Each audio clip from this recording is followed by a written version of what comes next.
Eu nunca imaginei que um simples chaveiro de São Jorge seria a arma que usaria para escapar da casa dos horrores em que meu próprio sangue me aprisionou.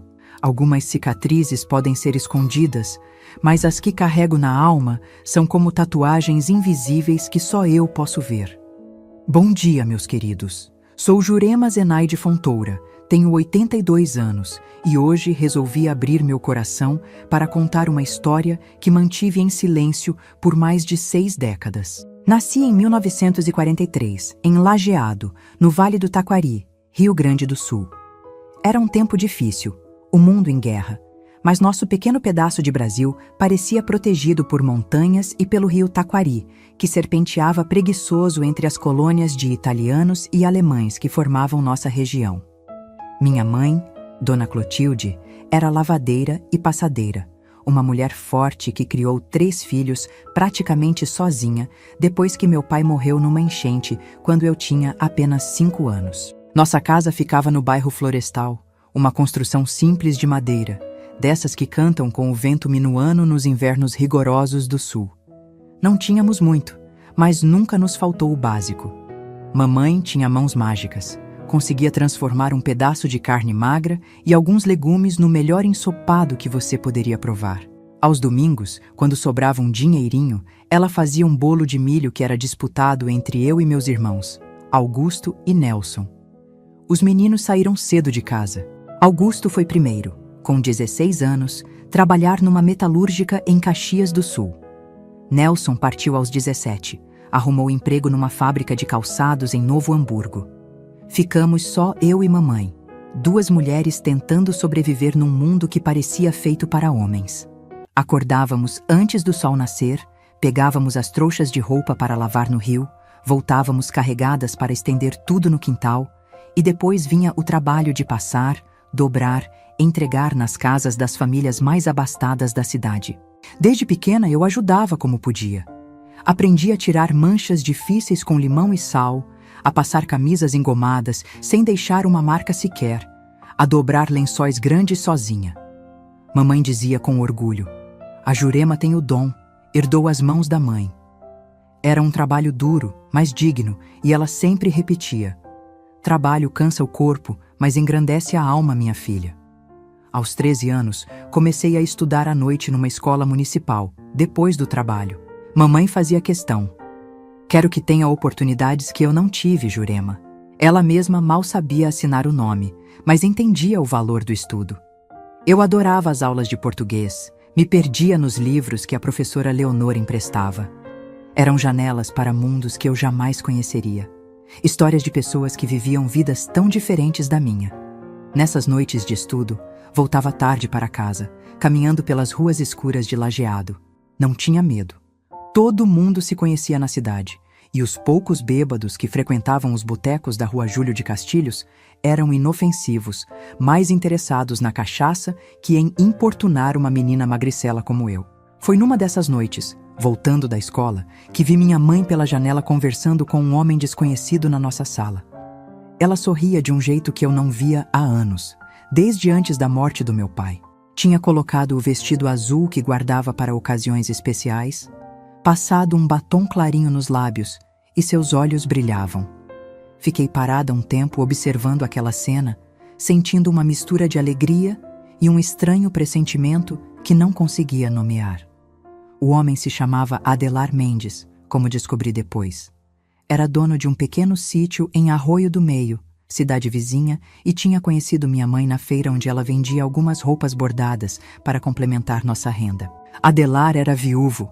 Tinha um filho chamado Norberto, que era 2 anos mais velho que eu. Parecia um homem decente, sempre limpo, bem vestido, falava manso e trazia pequenos presentes quando vinha nos visitar. Um pacote de biscoitos, uma geleia caseira, às vezes até um corte de tecido para a mamãe fazer uma roupa nova. Minha mãe parecia florescer novamente na presença dele. Ria mais, cantarolava enquanto trabalhava, se arrumava com mais cuidado. "Ele é um homem bom, Jurema", ela me dizia. "Trabalha duro na terra dele, cuida do que é seu, respeita as mulheres." Eu queria acreditar, queria mesmo. Depois de tantos anos de luta, mamãe merecia um pouco de felicidade. 6 meses depois que começaram a se encontrar, Adelar pediu mamãe em casamento. Foi numa noite de sábado, depois do jantar. Ele trouxe um pequeno bolo de laranja e um anel simples, mas bonito. Mamãe chorou quando ele se ajoelhou na nossa sala modesta e fez o pedido. Eu senti um nó na garganta vendo aquela cena. Parte de mim feliz por ela. Parte de mim assustada com a mudança que isso traria para nossas vidas. Ah, meus queridos, se vocês estão acompanhando minha história até aqui, me façam um carinho e deixem um comentário dizendo de que cidade estão me assistindo. Esta vovó aqui fica curiosa de saber até onde minha voz está chegando. E se puderem, cliquem naquele botãozinho de curtir, ele ajuda muito esta senhorinha a continuar contando suas histórias por aqui. O casamento foi simples, na pequena igreja de São Cristóvão, com poucos convidados. Mamãe usou um vestido bege que costurou ela mesma, e eu usei um vestidinho azul claro que ganhei de presente do Adelar. Depois da cerimônia, houve um pequeno almoço no salão paroquial. Sopa de agnoline, galeto, saladas e um bolo de 2 andares que a dona Gema, amiga da mamãe, fez com capricho. Foi um dia bonito, cheio de promessas de uma vida melhor. 2 semanas depois do casamento, nos mudamos para a casa de Adelar em Arroio do Meio. Era um lugar bonito, uma casa de alvenaria pintada de branco, com um alpendre na frente, rodeada por árvores frutíferas e uma pequena horta nos fundos. O sítio não era grande, mas tinha um pedaço bom de terra onde ele plantava milho, feijão e mandioca, além de criar algumas galinhas e porcos. Parecia um sonho depois da nossa casinha apertada em lajeado. Norberto, o filho de Adelar, não estava presente quando chegamos. O pai explicou que ele tinha ido a Porto Alegre buscar algumas ferramentas para o trabalho no sítio e voltaria em 2 dias. Mamãe e eu arrumamos nossas coisas no quarto que seria meu, pequeno, mas limpo, com uma janela que dava para o pomar. Adelar havia preparado tudo com cuidado, até colocado um vaso com flores silvestres sobre a cômoda. "Quero que se sinta em casa, Jurema", ele disse com um sorriso que não chegava aos olhos. Nos primeiros dias, tudo parecia perfeito. Adelar era atencioso com mamãe, me tratava com respeito, e o trabalho no sítio, embora pesado, era gratificante de um jeito que lavar e passar roupa nunca tinha sido. Eu ajudava na horta, aprendia sobre as plantas, sobre os ciclos de plantio e colheita. À noite, sentávamos na varanda para tomar chimarrão e ouvir o rádio. Mamãe sorria mais do que eu me lembrava de ter visto em toda a minha vida. No 3º dia, Norberto chegou. Era um rapaz alto e magro, de cabelos escuros e olhos fundos que pareciam sempre evitar contato direto. Tinha as mãos calejadas de quem trabalha duro e um jeito silencioso de se mover, quase como se tentasse não ser notado. Cumprimentou mamãe com um aceno tímido e a mim apenas olhou de relance antes de murmurar um prazer, quase inaudível. "O Norberto é quieto assim mesmo", explicou Adelar depois, quando o rapaz já tinha se recolhido ao quarto. "Desde que a mãe dele morreu, ficou mais fechado, mas é um bom menino, trabalhador." Acreditei nele. Não tinha motivos para duvidar. Norberto parecia apenas um rapaz tímido, talvez até um pouco desajeitado socialmente, como muitos jovens criados no isolamento da vida rural. Nos dias seguintes, ele mal falava durante as refeições, respondia com monossílabos quando alguém lhe dirigia a palavra, e passava a maior parte do tempo trabalhando no campo ou cuidando dos animais. Foi só depois de 2 semanas na nova casa que comecei a notar os primeiros sinais. Pequenos detalhes que na época não pareciam importantes, mas que agora, olhando para trás, eram avisos que eu deveria ter percebido. O jeito como Adelar falava mais alto quando Norberto demorava para cumprir uma tarefa, como o rapaz tremia ligeiramente quando o pai se aproximava. Os olhares longos e estranhos que Adelar lançava para mim quando pensava que ninguém estava vendo. E então, num domingo, tudo mudou. Mamãe acordou com uma febre alta, o corpo todo dolorido, mal conseguia levantar da cama. Adelar a examinou com preocupação. "Parece que é gripe forte", ele disse. "Vou buscar o Dr. Argemiro na cidade." Fiquei cuidando de mamãe enquanto ele saía de charrete. Coloquei compressas frias na testa dela, fiz um chá de erva cidreira, Tentei fazê-la comer um pouco de caldo de galinha que tinha sobrado do dia anterior. Ela dormia muito. Acordava confusa, o rosto vermelho de febre. O médico chegou no meio da tarde. Um homem idoso de barba branca e mãos gentis. Examinou mamãe com cuidado. Auscultou seu peito. Verificou sua garganta. É uma pneumonia, ele disse finalmente. Precisamos cuidar bem. Dona Clotilde não é mais uma mulher jovem. Deixou alguns remédios, orientações detalhadas e a promessa de voltar em 2 dias para ver como ela estava. Adelar o levou de volta à cidade enquanto eu ficava ao lado da cama de mamãe, segurando sua mão quente de febre, rezando todas as orações que conhecia para que ela melhorasse logo. Mas não melhorou. A febre subia e descia. Ela tossia cada vez mais, um som úmido e profundo que me assustava. Na 3ª noite, acordei com um gemido vindo do quarto dela. Corri para ver o que era e encontrei mamãe sentada na cama, os olhos arregalados, tentando respirar. Jurema! Ela ofegou, agarrando meu braço com uma força surpreendente. Vou chamar o Adelar! Gritei, em pânico. Corri até o quarto dele, bati na porta desesperada. Ele saiu já vestido, como se não estivesse dormindo. Juntos, voltamos para o quarto de mamãe, mas ela já tinha deitado novamente e sua respiração era um chiado assustador. Vou buscar o médico, Adelar disse pegando seu casaco. Fique com ela, não saia do lado dela 1 minuto. Fiquei. Segurei a mão dela, falei palavras de conforto, tentei fazê-la beber um pouco de água. Mas antes que Adelar voltasse com o médico, senti os dedos dela relaxarem entre os meus. Sua respiração difícil foi ficando mais lenta, mais fraca, até parar completamente. Minha mãe tinha partido, levando consigo tudo o que eu conhecia de segurança e amor neste mundo. O funeral foi rápido, simples. Alguns vizinhos apareceram, mais por consideração a Adelar que por conhecerem mamãe. Ela foi enterrada no pequeno cemitério de Arroio do Meio, sob um céu cinzento que parecia chorar as lágrimas que eu não conseguia derramar. Estava em choque, anestesiada pela dor e pelo medo do futuro. O que seria de mim agora? Para onde iria? Tinha apenas 15 anos, nenhum dinheiro, nenhum lugar para chamar de meu. Você vai ficar aqui, claro, disse Adelar quando voltamos do enterro. Agora você é da família, Jurema. Vou cuidar de você como se fosse minha própria filha. Naquele momento, suas palavras pareceram um porto seguro em meio à tempestade da minha dor. Não percebi o brilho diferente em seus olhos, nem notei como Norberto abaixou a cabeça, um músculo tensionando em seu maxilar. Estava cega para os sinais, surda para os avisos. Aceitei a oferta de Adelar com gratidão, sem imaginar que tinha acabado de entrar voluntariamente na jaula de um predador. Nos dias que se seguiram ao enterro, chorei muito sozinha no meu quarto. Durante o dia, tentava me manter ocupada com as tarefas domésticas, assumindo o papel que antes era de mamãe: cozinhar, limpar, cuidar da casa. À noite, abraçava o travesseiro e soluçava baixinho para não incomodar. Adelar parecia respeitar meu luto, mantinha distância, falava pouco. Norberto continuava esquivo como sempre, trabalhando do amanhecer ao anoitecer, comendo rapidamente e se recolhendo ao quarto assim que possível.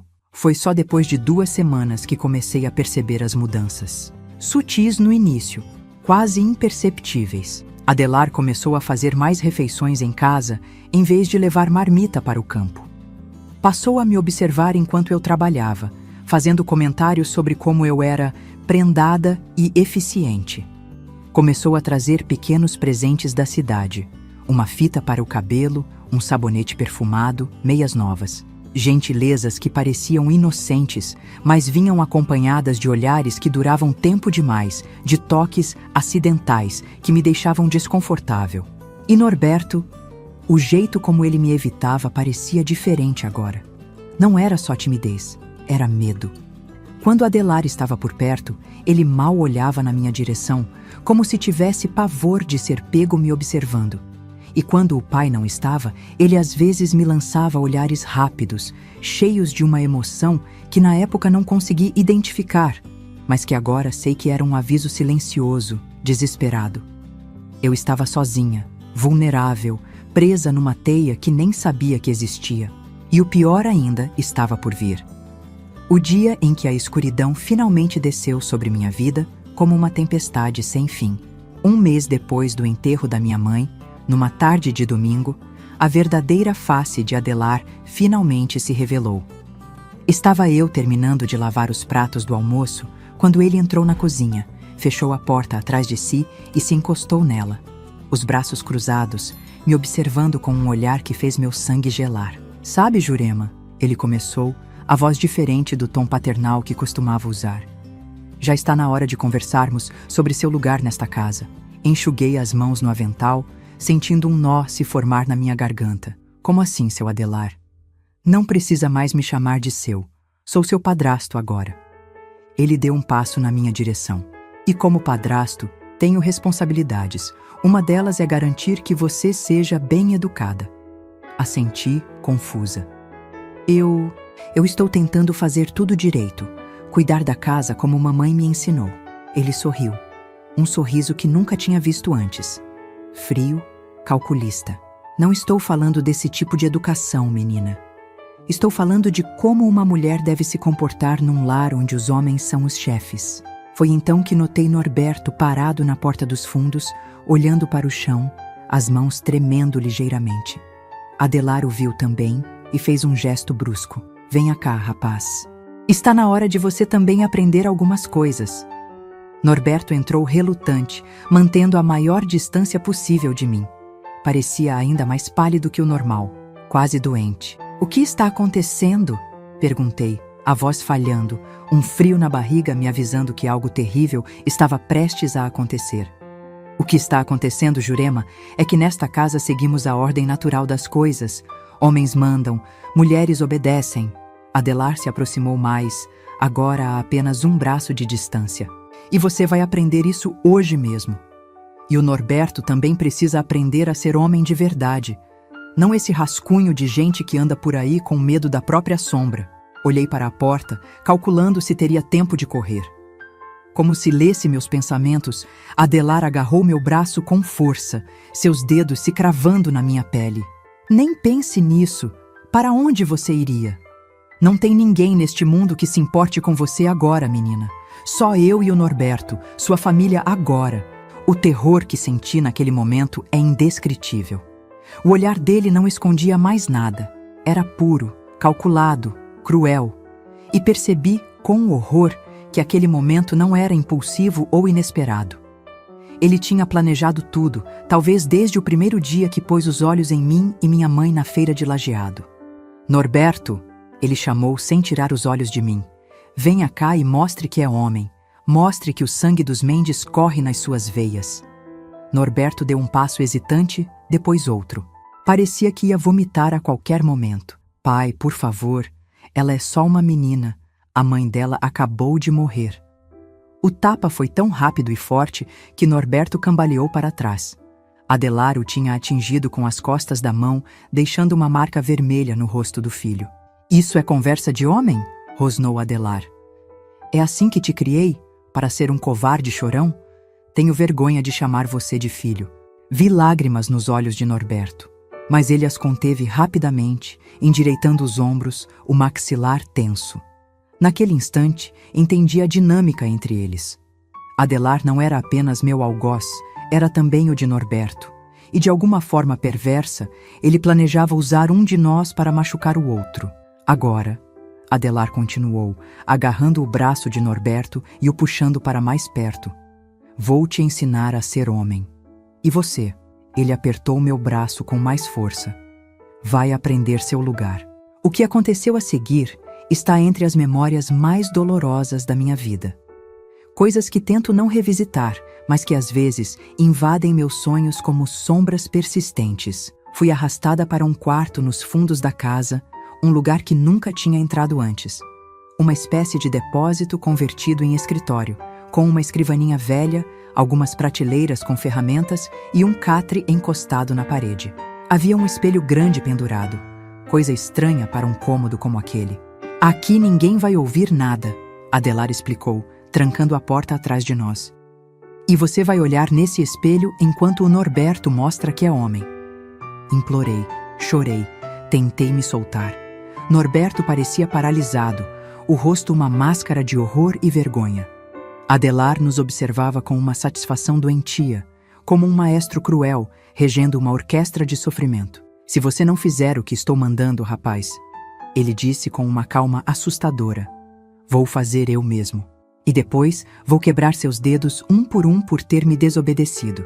É isso que você quer? Norberto olhou para mim, seus olhos pedindo um perdão que não estava em seu poder conceder.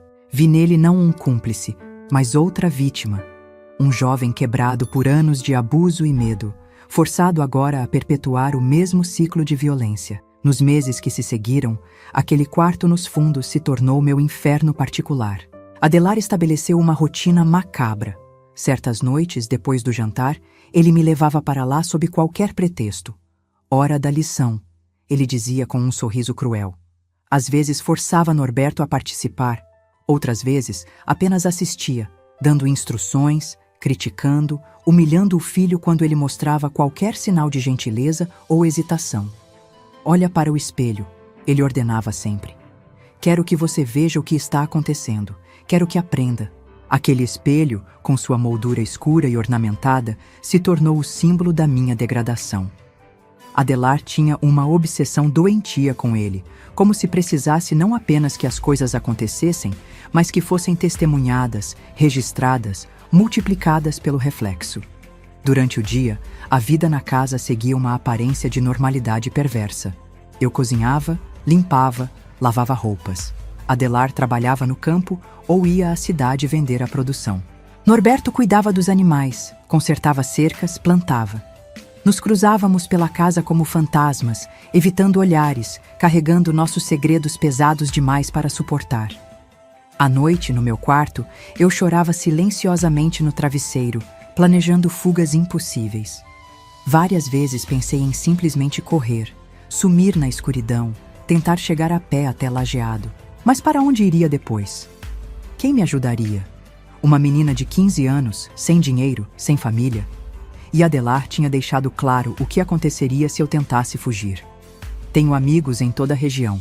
Ele me disse uma vez, afiando uma faca de caça diante dos meus olhos. Você não chegaria nem à estrela antes de te encontrarem. E quando te trouxessem de volta... Ele sorriu, passando o dedo pela lâmina. Bem, digamos que você preferiria não ter tentado. Depois de quase 3 meses daquele pesadelo, notei uma mudança em Norberto. Seus olhos, antes constantemente baixos e submissos, agora às vezes brilhavam com algo que parecia... raiva, determinação.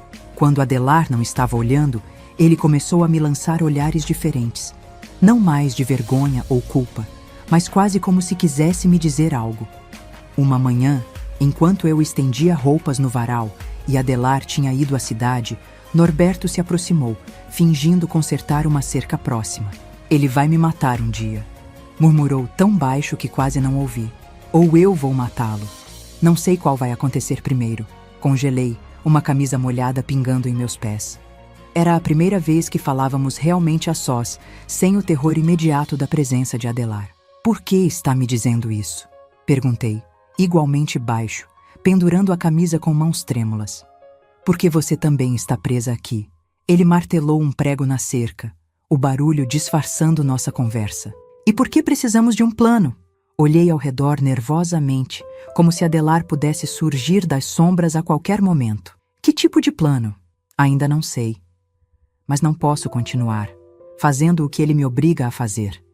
Não consigo mais dormir, não consigo mais me olhar no espelho sem querer vomitar. A menção ao espelho fez meu estômago revirar. Seu pai é perigoso, sussurrei. Você mesmo disse que ele pode te matar. Não é meu pai. A voz de Norberto estava tão carregada de ódio que quase não o reconheci. Um pai não faz o que ele faz. Um pai não... Ele parou, respirando fundo. Ele não é meu pai de verdade. Minha mãe já era viúva quando o conheceu. Eu tinha 6 anos. Ele me adotou legalmente, mas nunca fui filho dele de verdade. Esta revelação me atingiu como um raio. De repente, muitas coisas faziam sentido. A falta de semelhança física, a crueldade particular que Adelar reservava a Norberto, a maneira como o humilhava constantemente. Por que está me contando isso agora? Perguntei. Porque precisamos confiar um no outro se quisermos sobreviver. Ele pregou o último prego com força excessiva. Observe. Espere. Vou encontrar um jeito de nos tirar daqui. Antes que eu pudesse responder, ouvimos o barulho distante da charrete de Adelar retornando. Norberto imediatamente se afastou, voltando à sua postura habitual de submissão.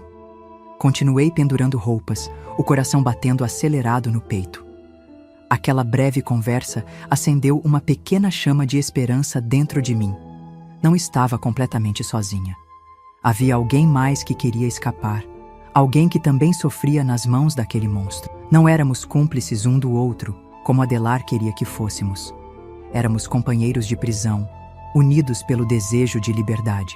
Nas semanas seguintes, desenvolvemos um sistema silencioso de comunicação. Olhares, gestos pequenos, palavras codificadas, ditas de passagem. Nunca podíamos arriscar uma conversa longa. Adelar parecia ter um sexto sentido para detectar qualquer aliança entre nós, e seria impiedoso se descobrisse. Enquanto isso, a situação piorava.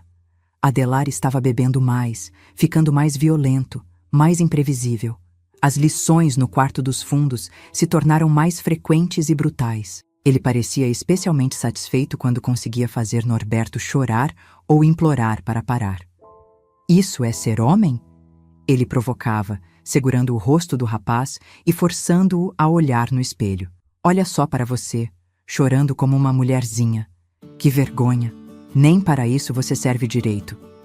Uma noite, depois de uma sessão particularmente brutal, quando Adelar finalmente nos deixou sozinhos no quarto, algo que raramente fazia, Norberto se aproximou de mim, tremendo dos pés à cabeça. Não aguento mais, ele sussurrou, lágrimas escorrendo pelo rosto marcado por um corte recente, presente de Adelar por alguma desobediência imaginária. Ele vai nos destruir completamente se continuarmos aqui. Assenti, incapaz de falar, exausta demais até para chorar. O espelho na parede mostrava duas figuras quebradas, dois jovens cujas vidas tinham sido roubadas por um monstro que se disfarçava de homem. Tenho um plano, Norberto continuou, tão baixo que tive que me esforçar para ouvir. Mas é arriscado, e você vai precisar ser forte. Que plano? Perguntei, a voz rouca. Ele vai nos matar um dia, Jurema.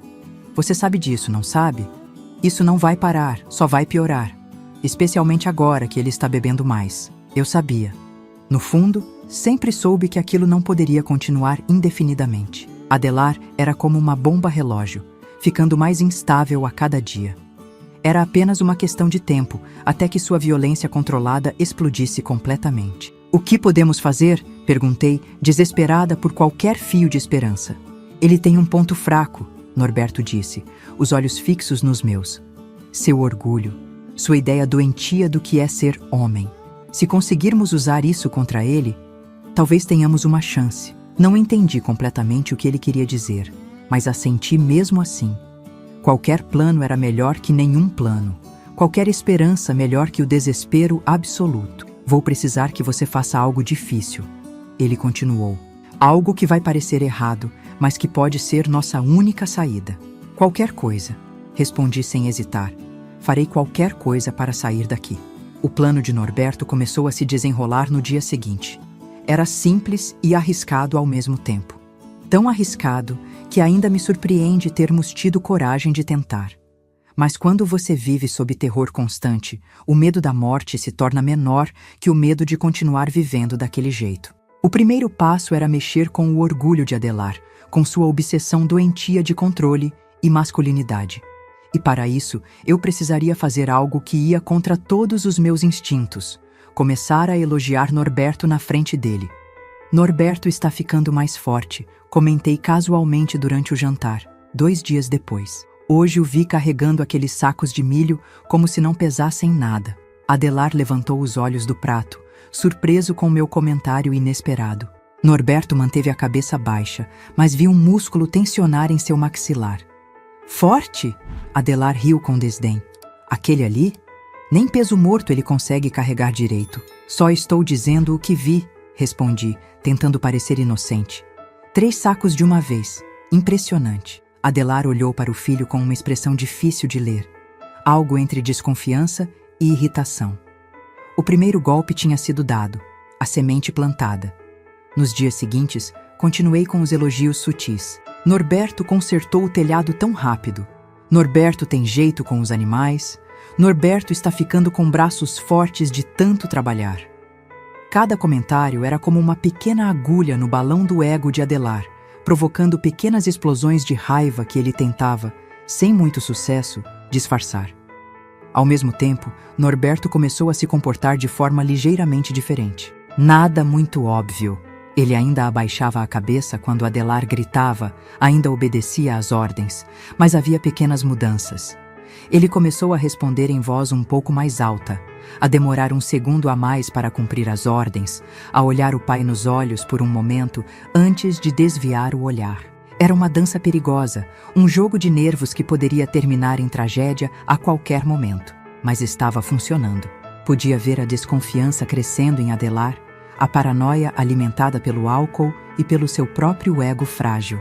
O que está acontecendo entre vocês dois? Ele me encurralou na cozinha uma tarde, segurando meu braço com força suficiente para deixar marcas. Estão de conversinha pelas minhas costas? Não sei do que está falando, respondi, o coração batendo tão forte que achei que ele poderia ouvir. Só estou fazendo minhas tarefas, como sempre. Não me toma por idiota, menina. Ele rosnou, seu hálito azedo de cachaça me fazendo virar o rosto. Vejo como você olha para o Norberto agora. Como fala dele? O que estão tramando? Nada, juro! As lágrimas que escorreram pelo meu rosto não eram fingidas. O medo era real. A dor no meu braço era real. Só achei que era o que o senhor queria. Que o Norberto fosse mais homem. Ele me estudou por um longo momento, os olhos injetados, a respiração pesada. Finalmente me soltou com um empurrão. Estou de olho em vocês. Lembre-se disso. Naquela noite, houve lição no quarto dos fundos. Foi uma das piores. Adelar estava furioso, fora de controle, alternando entre violência contra Norberto e contra mim. Mas mesmo em meio àquele horror, trocamos um olhar rápido, Norberto e eu. Um olhar que dizia: está funcionando. O monstro está com medo. A tensão na casa cresceu nas semanas seguintes. Adelar bebia mais, vigiava mais, desconfiava de tudo. Às vezes acordava no meio da noite e ia verificar se estávamos em nossos quartos. Passou a trancar ferramentas que antes ficavam à vista, como se temesse que pudéssemos usá-las contra ele. A paranoia estava corroendo-o por dentro, exatamente como planejamos. E então, numa noite de tempestade, quando os trovões sacudiam as janelas da casa e a chuva caía em cortinas densas, tudo chegou ao ponto de ruptura. A tempestade daquela noite parecia um presságio. Os relâmpagos cortavam o céu como facas de luz, iluminando brevemente nossa casa isolada antes de mergulhá-la novamente na escuridão. Cada trovão fazia as paredes tremerem, como se a própria natureza quisesse derrubar aquele lugar de sofrimento. A chuva golpeava o telhado com tanta força que temi que ele pudesse desabar sobre nossas cabeças. Estávamos todos na sala depois do jantar, uma refeição silenciosa e tensa, como se tornou costume. Adelar sentado em sua poltrona de couro gasto, uma garrafa de cachaça pela metade ao seu lado. Norberto remendando uma rede de pesca num canto, os olhos baixos, mas vigilantes. Eu fingia tricotar, agulhas se movendo automaticamente enquanto minha mente trabalhava em nosso plano. Norberto, chamei, mantendo a voz casual. Aquela cerca do lado oeste vai precisar de conserto depois dessa chuva toda. Você é tão bom nisso, tenho certeza que vai deixar firme como sempre. Vi os dedos de Adelar apertarem o copo de cachaça. Seus olhos, injetados pelo álcool, se moveram lentamente do filho para mim. O que foi que disse? Perguntou, a voz engrossada pela bebida. Só estava comentando sobre a cerca, respondi, fingindo inocência.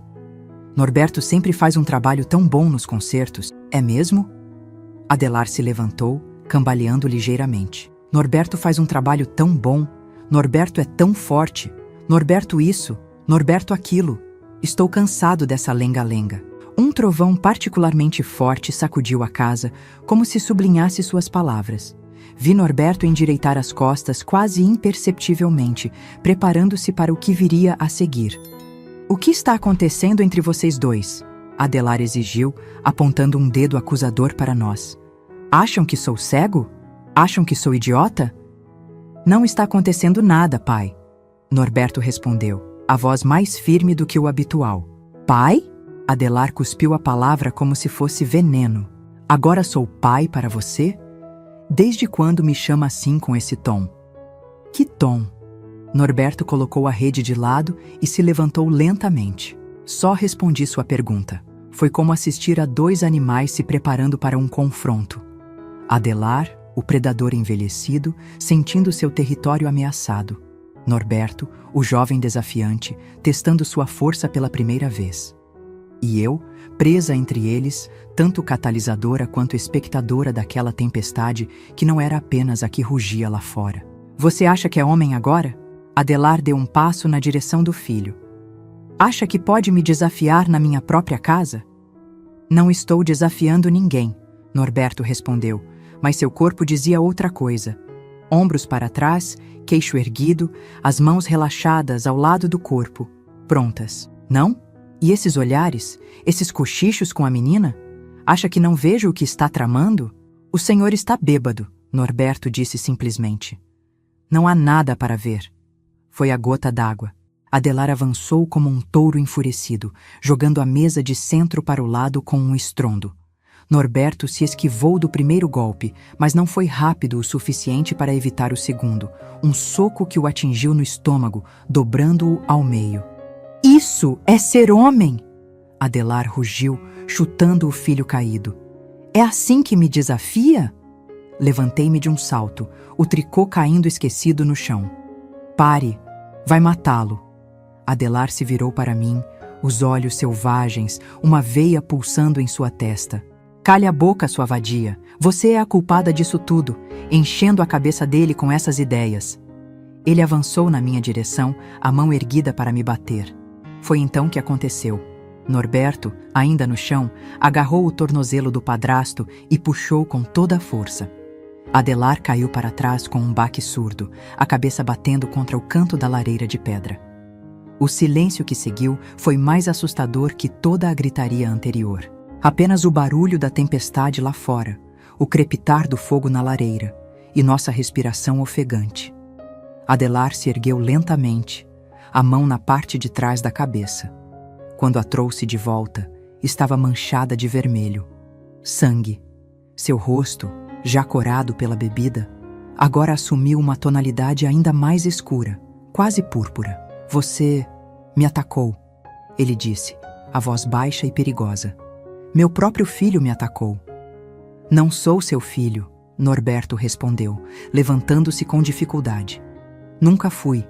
Adelar olhou para ele por um longo momento, depois para mim, depois de volta para ele. Algo mudou em seu rosto. A raiva dando lugar a uma calculada frieza que era ainda mais assustadora. Muito bem, ele disse finalmente. Se é assim que querem jogar, vamos jogar. Ele se dirigiu cambaleante até o armário no canto da sala, aquele que sempre mantinha trancado. Tirou uma chave do bolso da calça, abriu-o e pegou algo que fez meu sangue gelar. Uma espingarda de caça, velha, mas bem conservada. Adelar, não! As palavras saíram da minha boca antes que pudesse contê-las. Ele me ignorou completamente, concentrado em carregar a arma com movimentos que, apesar da embriaguez, eram precisos e familiares. Nunca pensei que chegaria a isso, ele murmurou, mais para si mesmo que para nós. Meu próprio sangue se voltando contra mim. Não sou seu sangue, Norberto repetiu, a voz trêmula, mas determinada. E você sabe disso. Adelar ergueu a espingarda, apontando-a primeiro para Norberto, depois para mim, depois de volta para ele, como se não conseguisse decidir qual de nós merecia morrer primeiro. Talvez devesse começar com ela, ele disse, fixando o cano da arma em minha direção. Fazer você assistir, para aprender a última lição. Fechei os olhos, esperando o tiro, uma estranha calma me invadindo. Talvez a morte fosse preferível àquela vida de terror. Talvez, finalmente, encontraria paz. Mas o tiro não veio. Em vez disso, ouvi um grito de raiva e o som de corpos se chocando. Quando abri os olhos, Norberto e Adelar estavam lutando pelo controle da espingarda, rolando pelo chão da sala, derrubando móveis, quebrando objetos. "Corra!" Norberto gritou para mim, segurando os pulsos de Adelar com toda a sua força. "Corra, Jurema!" Fiquei paralisada por um segundo, incapaz de abandoná-lo. Mas então a espingarda disparou, um estrondo ensurdecedor que pareceu fazer a casa inteira estremecer. A bala se alojou no teto, fazendo cair uma chuva de reboco sobre nós. "Vai!" Norberto gritou novamente, e desta vez meu corpo obedeceu. Corri para a cozinha, para a porta dos fundos, mas estava trancada. Adelar sempre a trancava à noite e guardava a chave consigo. Voltei correndo para o corredor, ouvindo os sons da luta continuando na sala. Outra detonação, o som de vidro quebrando. Meu quarto tinha uma janela pequena, talvez pequena demais para um adulto passar, mas eu era magra, desesperada. Corri para lá, fechei a porta atrás de mim, empurrei a cômoda contra ela para ganhar alguns segundos se Adelar viesse atrás de mim. Abri a janela. A chuva entrou imediatamente, encharcando o peitoril, o chão, meu rosto. Do lado de fora, escuridão quase completa, exceto pelos relâmpagos ocasionais que revelavam o quintal enlameado, a horta, a cerca, a liberdade.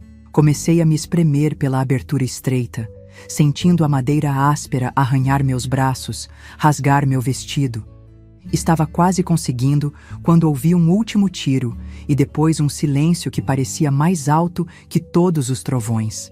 Congelei, metade do corpo para dentro, metade para fora. A chuva castigando minhas costas. Quem tinha atirado? Quem tinha sido atingido? Deveria voltar para ajudar Norberto ou continuar minha fuga? Antes que pudesse decidir, ouvi passos pesados no corredor, a maçaneta da porta do meu quarto girando, um corpo se jogando contra a madeira, a cômoda se movendo alguns centímetros com o impacto. "Sei que está aí, menina!" A voz de Adelar, rouca de fúria. "Não vai escapar!" Outro baque contra a porta, a cômoda se movendo mais. Não havia mais tempo para hesitação. Com um último esforço desesperado, me joguei pela janela, caindo de mau jeito na lama do lado de fora, sentindo uma dor aguda no tornozelo. Mas não havia tempo para a dor. Levantei-me e corri, mancando, escorregando na lama, a chuva me cegando, os relâmpagos mostrando brevemente o caminho. Corri em direção ao celeiro, o único lugar onde poderia me esconder. Atrás de mim, ouvi a janela do meu quarto se quebrando completamente. Adelar tentando me seguir pelo mesmo caminho. Não olhei para trás, concentrada apenas em colocar um pé na frente do outro, em não cair, em alcançar o abrigo temporário que o celeiro oferecia. Quando finalmente alcancei a porta do celeiro, minhas mãos estavam tão molhadas e trêmulas que mal conseguia puxar o ferrolho. Finalmente consegui. Escorreguei para dentro e fechei a porta atrás de mim, colocando a tranca no lugar. O celeiro estava escuro como breu, cheirando a feno úmido e animais. As vacas mugiram nervosamente com minha entrada abrupta. Os cavalos patearam em seus estábulos. "Onde está você, menina?" A voz de Adelar vinha de fora, próxima demais, fazendo meu coração quase parar. "Não tem para onde ir. Melhor se entregar agora. Talvez eu seja misericordioso." Agachei-me no escuro, tentando controlar minha respiração ofegante, procurando desesperadamente por alguma arma, alguma defesa. Meus dedos encontraram uma forquilha encostada na parede. Pesada, com pontas afiadas, uma arma improvisada, mas melhor que nada. A porta do celeiro estremeceu. Adelar tentando entrar, descobrindo que estava trancada. Ouvi um rugido de frustração. Depois o som de algo pesado sendo usado contra a madeira. Ele estava tentando arrombar a porta. Recuei para o fundo do celeiro. A forquilha firme nas mãos. Se ele entrasse, eu lutaria. Não morreria como um animal acuado. Não depois de tudo que tinha passado, tudo que tinha suportado. A porta começou a ceder sob os golpes repetidos. Madeira rachando, lascas voando. Mais um golpe, e ele estaria dentro. Preparei-me, erguendo a forquilha na posição de ataque. Foi então que ouvi algo inesperado.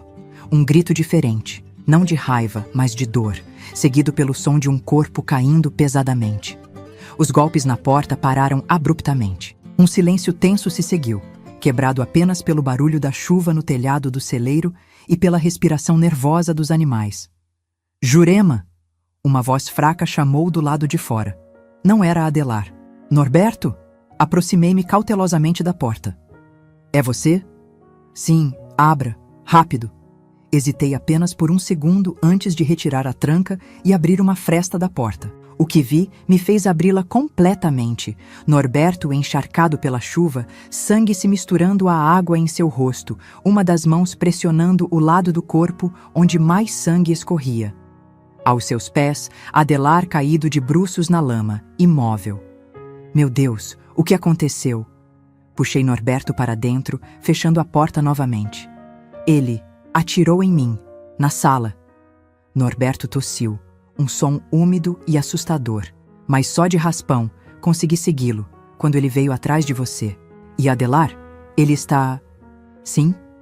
A resposta veio simples, direta. Bati nele com uma pá quando ele estava tentando arrombar a porta. Forte demais, acho. Ele caiu e não se moveu mais. Uma onda de emoções contraditórias me invadiu. Alívio, horror, medo, uma estranha sensação de vazio. Adelar, o monstro que tinha transformado minha vida num inferno, estava morto. Nós estávamos vivos. Mas o que aconteceria agora? Precisamos sair daqui, Norberto disse, como se lesse meus pensamentos. Se alguém descobrir... Mas você está ferido! Olhei para o sangue que continuava a escorrer entre seus dedos.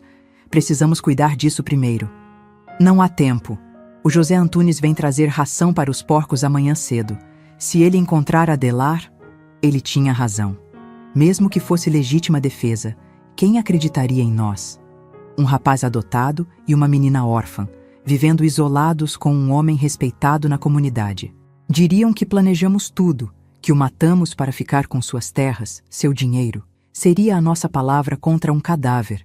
E cadáveres têm um estranho poder de santificação. Pessoas ruins subitamente se tornam mártires na morte. Para onde vamos? Perguntei, a mente trabalhando rapidamente. Porto Alegre, Norberto respondeu. É grande o suficiente para nos perdermos lá. Tenho um tio, irmão da minha mãe verdadeira. Ele nunca gostou do Adelar, sempre desconfiou dele. Talvez nos ajude. Como chegaremos lá? A charrete faz muito barulho. E com essa chuva? O cavalo. Podemos montar no Ventania. Ele é forte o suficiente para carregar nós dois. O plano era arriscado, quase suicida. Sair numa tempestade, à noite, por estradas lamacentas, com Norberto ferido, sem dinheiro, sem roupas secas, sem comida. Mas qual era a alternativa? Ficar significava prisão certa, talvez até enforcamento. Rapidamente, preparamos o Ventania, o cavalo mais forte e resistente que tínhamos. Coloquei algumas ataduras improvisadas no ferimento de Norberto, usando tiras rasgadas do meu próprio vestido. Pegamos mantas de lã que guardávamos no celeiro para os dias mais frios, algumas maçãs que estavam armazenadas numa caixa, uma pequena faca que Norberto mantinha escondida para cortar cordas. Antes de sairmos, Norberto fez algo que me surpreendeu. Voltou ao corpo de Adelar, agachou-se com dificuldade e pegou algo do bolso dele. O que é isso? Perguntei quando ele voltou. As economias dele, respondeu, mostrando um pequeno saco de couro. Guardava sempre consigo, não confiava em bancos. Vai nos ajudar a começar uma nova vida. Havia algo de poético naquilo. O dinheiro que Adelar acumulara com tanto ciúme agora financiaria nossa fuga, nossa libertação. Como se, mesmo na morte, ele fosse forçado a fazer algo de bom. Montamos no Ventania. Eu na frente, Norberto atrás de mim, um braço ao redor da minha cintura para se segurar, o outro ainda pressionando o ferimento. E assim partimos, sob chuva torrencial, deixando para trás a casa que tinha sido minha prisão por quase um ano, o corpo do homem que tinha sido nosso carcereiro e o espelho que tinha testemunhado tantos horrores. A viagem até Porto Alegre foi um borrão de dor, exaustão e medo. Evitamos estradas principais, seguindo por trilhas de fazendas, campos abertos, beirando rios. A chuva continuou por horas, depois diminuiu para uma garoa persistente, depois parou completamente, deixando um amanhecer nebuloso e frio. Norberto, cada vez mais fraco pela perda de sangue, quase caiu do cavalo várias vezes. Eu o segurava como podia, murmurando palavras de encorajamento, prometendo que chegaríamos logo, que ficaríamos bem. Após quase um dia inteiro de viagem, chegamos aos arredores de Porto Alegre. A cidade parecia gigantesca aos meus olhos, acostumados com vilarejos pequenos, prédios altos, ruas pavimentadas, bondes, automóveis, pessoas por toda parte. Paramos numa área mais afastada, onde Norberto achava que seu tio morava. Rua das Acácias, ele murmurou, a voz fraca. Número 237, tio Gervásio Oliveira. Perguntamos, procuramos, finalmente encontramos. Uma casa simples, mas bem cuidada, com um pequeno jardim na frente. Foi a esposa do tio que atendeu a porta. Uma senhora de meia-idade com olhos gentis que se arregalaram de horror ao ver o estado em que estávamos. Santo Deus! O que aconteceu com vocês? Precisamos ver o tio Gervásio, Norberto conseguiu dizer antes de desmaiar nos braços da mulher. O que se seguiu foi um turbilhão de atividade. Norberto sendo carregado para dentro, um médico sendo chamado discretamente, perguntas sendo feitas e respondidas parcialmente. Contei uma versão editada da verdade, que Adelar nos maltratava, que ele tinha tentado nos matar, que tínhamos fugido. Não mencionei que ele estava morto, nem como tinha morrido. Algumas verdades são pesadas demais para compartilhar, mesmo com pessoas bem intencionadas. Gervásio e sua esposa Iracema eram boas pessoas, do tipo que não faz muitas perguntas quando vê alguém em necessidade. Eles cuidaram de nós, nos deram abrigo, comida, roupas limpas. O médico tratou o ferimento de Norberto. Felizmente, a bala tinha apenas atingido de raspão suas costelas, sem penetrar profundamente. Com cuidados adequados, ele se recuperaria completamente. Nas semanas que se seguiram, esperamos ansiosamente por notícias de Arroio do Meio. Certamente o corpo de Adelar seria encontrado. Certamente haveria uma investigação. Certamente viriam atrás de nós. Mas, surpreendentemente, nada aconteceu. Mais tarde descobrimos por quê. A tempestade daquela noite tinha causado uma enchente no rio Taquari. A propriedade de Adelar, localizada numa área baixa, tinha sido parcialmente inundada. Quando finalmente encontraram seu corpo, dias depois, presumiram que tinha sido vítima da enchente. Talvez tentando salvar os animais, talvez surpreendido pela água enquanto verificava os danos no celeiro. A pancada na cabeça foi atribuída a algum detrito carregado pela correnteza. Foi um golpe de sorte tão extraordinário que às vezes me pergunto se não foi algum tipo de intervenção divina. Como se a própria natureza quisesse apagar os vestígios do nosso ato desesperado, nos dar uma chance de recomeçar sem o peso daquela morte em nossas consciências. E recomeçamos. Lentamente, dolorosamente, mas com determinação. Gervásio arranjou um emprego para Norberto numa oficina mecânica de um amigo. Eu comecei a trabalhar como ajudante de costura num ateliê próximo. Éramos jovens, trabalhadores, decididos a construir algo melhor do que o horror que tínhamos deixado para trás. No início, dormíamos em quartos separados na casa do tio. Eu com a filha mais nova deles, Norberto no pequeno quarto dos fundos. Não falávamos sobre o que tinha acontecido entre nós na casa de Adelar. Era como um acordo silencioso. Aquilo tinha sido sob coerção, não tinha sido real, não definia quem éramos. Mas aos poucos, algo começou a mudar. Não romanticamente, não imediatamente. Foi mais como uma compreensão profunda, uma conexão forjada no fogo do sofrimento compartilhado. Norberto e eu éramos os únicos no mundo que sabiam exatamente o que o outro tinha passado. Os únicos que entendiam os pesadelos noturnos, os sobressaltos com barulhos inesperados, o medo de espelhos grandes. Com o tempo, essa compreensão se transformou em algo mais. 1 ano depois de nossa chegada a Porto Alegre, Norberto me pediu em casamento. Foi simples, direto, sem romantismo exagerado. Não éramos pessoas para quem o romance vinha facilmente, não depois do que tínhamos vivido. Não precisamos, falei incerta. Podemos continuar como estamos.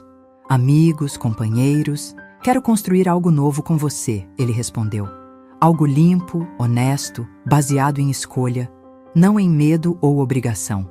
Casei-me com Norberto numa pequena cerimônia na casa do tio Gervásio, apenas com a família dele presente. Eu tinha 17 anos, ele 19. Éramos jovens demais, carregávamos cicatrizes demais. Mas também tínhamos uma determinação feroz de criar algo belo a partir da dor, de não permitir que Adelar, mesmo morto, continuasse a controlar nossas vidas. Nossa vida conjugal começou com cuidado, com paciência infinita de ambas as partes. Havia noites em que eu não suportava ser tocada, noites em que ele acordava gritando, revivendo horrores nos sonhos. Mas havia também momentos de ternura, de descoberta mútua, de cura lenta, mas constante. 2 anos depois de nosso casamento, nasceu nosso primeiro filho, um menino saudável a quem demos o nome de Gabriel, Força de Deus. Foi como se sua chegada marcasse um novo capítulo, uma página virada definitivamente. Olhando para aquele rostinho perfeito, prometi silenciosamente que ele nunca conheceria o tipo de violência que seus pais tinham vivido. Nunca saberia o que tínhamos feito para sobreviver. Os anos foram passando. Tivemos mais 3 filhos, 2 meninas e outro menino. Norberto prosperou na oficina, eventualmente tornando-se sócio. Eu continuei no ateliê de costura, desenvolvendo um talento especial para bordados delicados que eram muito procurados para enxovais de noivas. Compramos uma casa modesta no bairro Menino Deus, criamos nossos filhos com amor e firmeza. Construímos uma vida que, vista de fora, parecia perfeitamente normal. Mas algumas cicatrizes nunca desaparecem completamente. Norberto nunca levantou a voz para mim ou para as crianças, nem mesmo nos momentos de maior frustração. Eu nunca consegui ter um espelho grande em casa.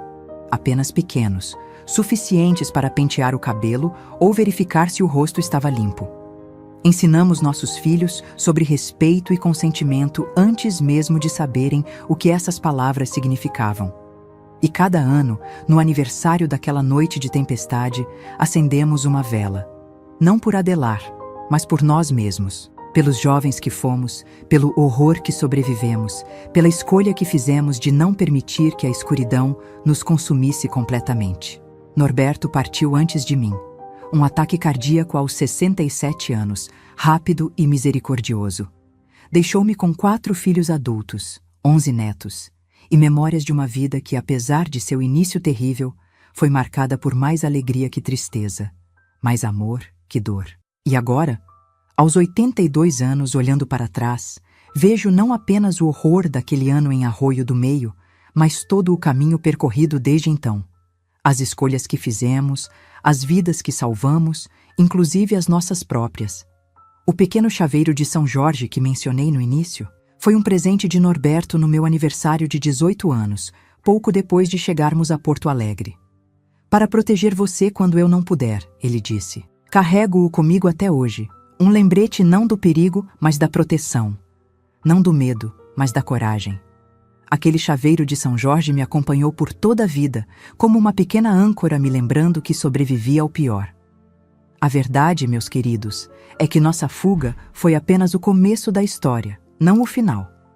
Reconstruir uma vida depois do trauma não é como nos filmes, onde a tela escurece após o resgate e todos vivem felizes para sempre. É um trabalho diário, uma luta constante contra os fantasmas que insistem em nos visitar.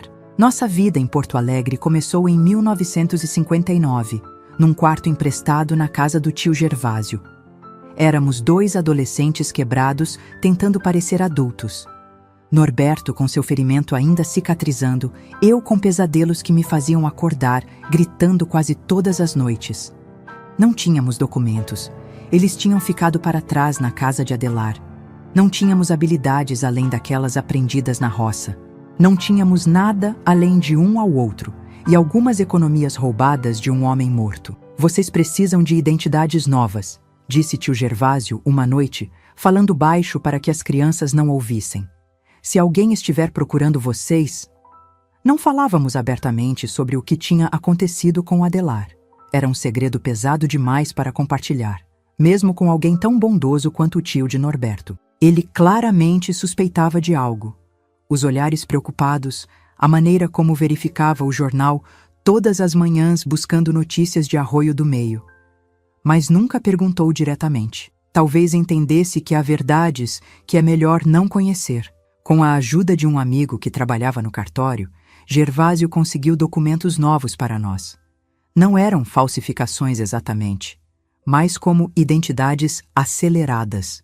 Certidões de nascimento de crianças que teriam nossa idade, mas que tinham morrido ainda bebês, agora usadas para criar novas carteiras de identidade. Era ilegal, claro, mas na época parecia nossa única opção. Assim, Jurema Zenaide Fontoura morreu e nasceu Jurema Oliveira, supostamente sobrinha de Gervásio, vinda do interior. Norberto Mendes desapareceu e em seu lugar surgiu Norberto Oliveira, outro sobrinho órfão. A semelhança nos sobrenomes facilitava explicar por que estávamos sempre juntos. O trabalho na oficina mecânica era duro para Norberto. Ele chegava em casa todas as noites com as mãos pretas de graxa, os olhos vermelhos do óleo diesel, o corpo exausto, mas nunca reclamava. É um cansaço honesto, ele dizia, esfregando as mãos com aquela pasta especial para remover a sujeira. Prefiro 1000 vezes isso do que um dia naquela fazenda. Eu trabalhava no ateliê de Dona Cândida, uma senhora portuguesa que tinha o melhor ateliê de costura do bairro Floresta. Comecei varrendo o chão e organizando retalhos. Depois aprendi a fazer alinhavos básicos e finalmente cheguei aos bordados, descobrindo um talento que nem sabia que tinha. Minhas mãos, que antes só conheciam o trabalho pesado da roça e as tarefas domésticas forçadas, agora criavam pequenas obras de arte em linho e algodão.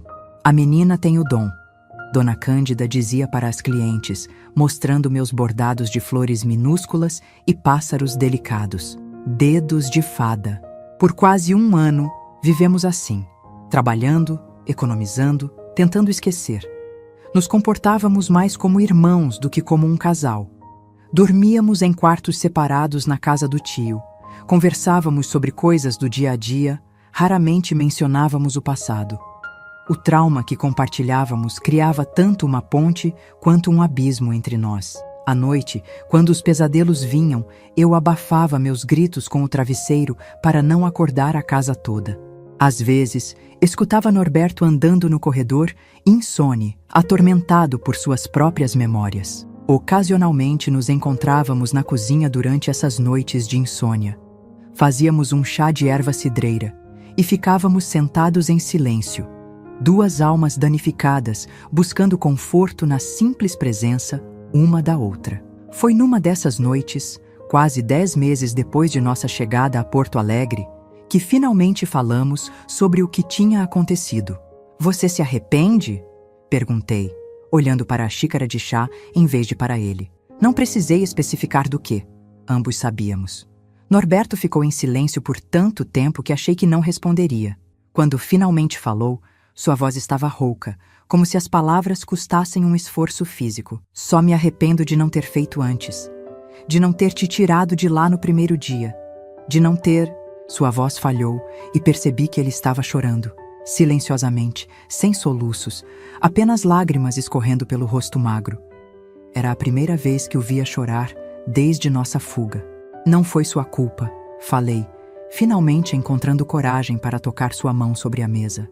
Você também era vítima dele. Mas eu participei, Ele não conseguiu continuar, as palavras presas na garganta. Sob ameaça, sob terror, nenhum de nós tinha escolha. Sempre há escolha, ele murmurou. Eu poderia ter me recusado, deixado ele me matar. E me deixar sozinha com ele teria sido pior. Ficamos em silêncio novamente, nossas mãos ainda se tocando levemente sobre a mesa de madeira gasta. Era o contato mais íntimo que tínhamos compartilhado desde que deixamos Arroio do Meio. Não quero que aquilo defina quem somos, falei finalmente. Não quero viver o resto da vida como uma vítima, como um fantasma. O que você quer então? Ele me olhou diretamente, seus olhos escuros refletindo a única lâmpada acesa da cozinha. Quero viver. De verdade, quero construir algo que seja nosso, não dele. Quero que sejamos mais do que aquilo que ele tentou fazer de nós. Naquela noite, algo fundamental mudou entre nós. Não foi uma mudança romântica ou física. Isso viria muito mais tarde, com muita paciência e cuidado. Foi uma mudança de perspectiva, de duas pessoas unidas pelo trauma para duas pessoas escolhendo conscientemente construir um futuro juntas. 2 semanas depois, Norberto me deu o chaveiro de São Jorge. Vi numa loja perto da oficina, ele explicou, claramente envergonhado pelo gesto. O vendedor disse que São Jorge protege contra todo o mal, que ele matou o dragão que ameaçava um povo inteiro. Pensei que combinava com você. Era um objeto simples, de metal prateado, já um pouco desgastado. Mas foi o primeiro presente que recebi na minha nova vida. O primeiro símbolo tangível de que havia um futuro além do pesadelo que tínhamos vivido. No final daquele ano, começamos a procurar um lugar só nosso para morar. Porto Alegre estava crescendo rapidamente nos anos 1960, novos bairros surgindo, oportunidades aparecendo para quem estava disposto a trabalhar duro. Com nossas economias combinadas, o dinheiro de Adelar já tinha acabado há muito, gasto com médicos e necessidades básicas, conseguimos alugar um pequeno apartamento no bairro Navegantes, perto do rio. Era um lugar minúsculo. Um quarto, uma sala que também servia de cozinha, um banheiro tão apertado que mal dava para se virar dentro dele. Mas era nosso. O primeiro espaço que podíamos chamar de lar desde que o pesadelo começara. Lembro do dia em que nos mudamos. Tínhamos tão poucos pertences que couberam todos em 2 malas e algumas caixas de papelão. Tio Gervásio nos deu uma cama de solteiro, que não usavam mais. Dona Cândida me presenteou com um conjunto de lençóis bordados por suas costureiras. O patrão de Norberto contribuiu com uma mesa e 2 cadeiras que estavam sobrando na oficina. Quando a porta se fechou e ficamos sozinhos naquele apartamento pela primeira vez, senti uma mistura de terror e liberdade. Terror porque agora éramos realmente independentes, sem a proteção da família do tio. Liberdade porque, pela primeira vez na vida, eu estava num espaço que era verdadeiramente meu, onde as regras seriam estabelecidas por nós, não por outros. Naquela primeira noite, Norberto dormiu no chão da sala, insistindo que eu ficasse com a cama. Foi assim por quase 6 meses. Ele no chão ou no único sofá desgastado que conseguimos comprar num brechó.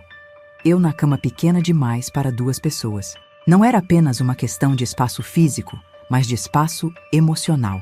Ambos precisávamos nos sentir seguros, no controle de nossos próprios corpos e escolhas. Lentamente, quase imperceptivelmente, algo começou a florescer entre nós. Não era paixão avassaladora. Nenhum de nós estava em condições emocionais para isso. Era algo mais profundo, mais durável. Um companheirismo enraizado em compreensão mútua, em respeito, em escolha consciente.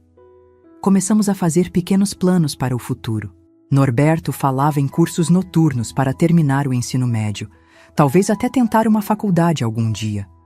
Eu sonhava em abrir meu próprio ateliê de bordados, especializado em enxovais de bebê e roupas de batizado.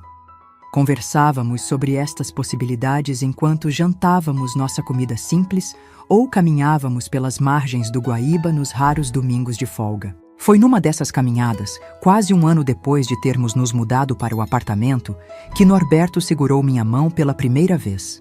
Um gesto tão simples, tão comum para a maioria dos casais, mas para nós representava um mundo de confiança reconstruída, de barreiras lentamente desmanteladas. Jurema, ele disse parando para olhar o pôr do sol sobre o rio. Acho que deveríamos nos casar. Oficialmente, quero dizer. Olhei para ele, surpresa não pela proposta em si, mas por sua formalidade. Mas já estamos vivendo juntos. Para todos os efeitos, já somos um casal. Sim, mas... Ele passou a mão livre pelos cabelos, um gesto nervoso que tinha desde menino. Quero fazer as coisas direito. Quero que seja uma escolha real, não apenas uma consequência das circunstâncias. Quero que você tenha a chance de dizer sim porque quer, não porque não tem outra opção. Entendi então o que ele estava realmente oferecendo. Não apenas um casamento, mas uma afirmação de autonomia. Uma declaração de que, a partir daquele momento, tudo o que fizéssemos juntos seria por escolha, não por coerção ou necessidade. Sim, respondi, apertando sua mão. Vamos nos casar. Nos casamos num cartório do centro da cidade, com apenas tio Gervásio e sua esposa como testemunhas. Eu usava um vestido simples de algodão azul claro que tinha costurado eu mesma. Norberto vestia o único terno que possuía, comprado em prestações para a boa ocasião.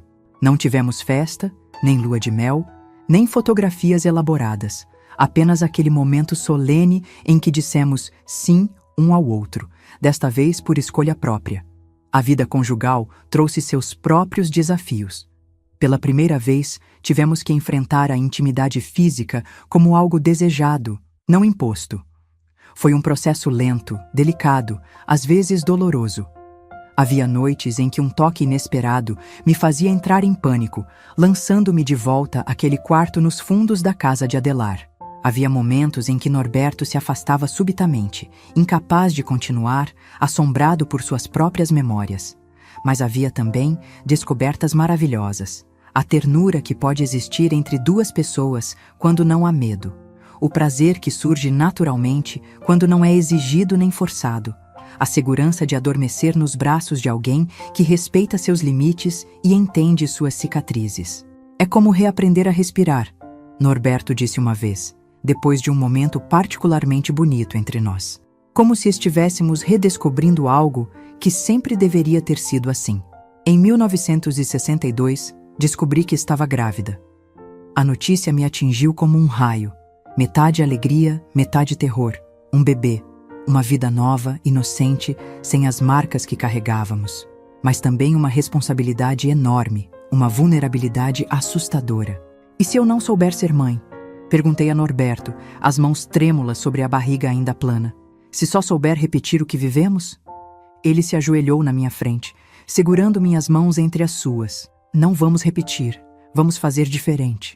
Tudo diferente. Gabriel nasceu numa manhã fria de junho de 1963, após um parto difícil no Hospital Beneficência Portuguesa. Quando o coloquei nos braços pela primeira vez, olhando para aquele rostinho vermelho e enrugado, senti algo se quebrando dentro de mim. Não de dor, mas de cura. Como se uma parede que tinha construído ao redor do meu coração finalmente desmoronasse, permitindo que esse amor incontrolável e assustador fluísse livremente. Ele é perfeito, sussurrou Norberto, tocando com um dedo a mãozinha minúscula do bebê. Olha, ele tem seus olhos e seu queixo, respondi, notando a semelhança. E nasceu livre, sem cicatrizes. Vamos mantê-lo assim, Norberto prometeu, uma determinação feroz em sua voz. Sempre. A maternidade me transformou de maneiras que nunca imaginei possíveis. O instinto de proteger Gabriel era tão forte que às vezes me assustava.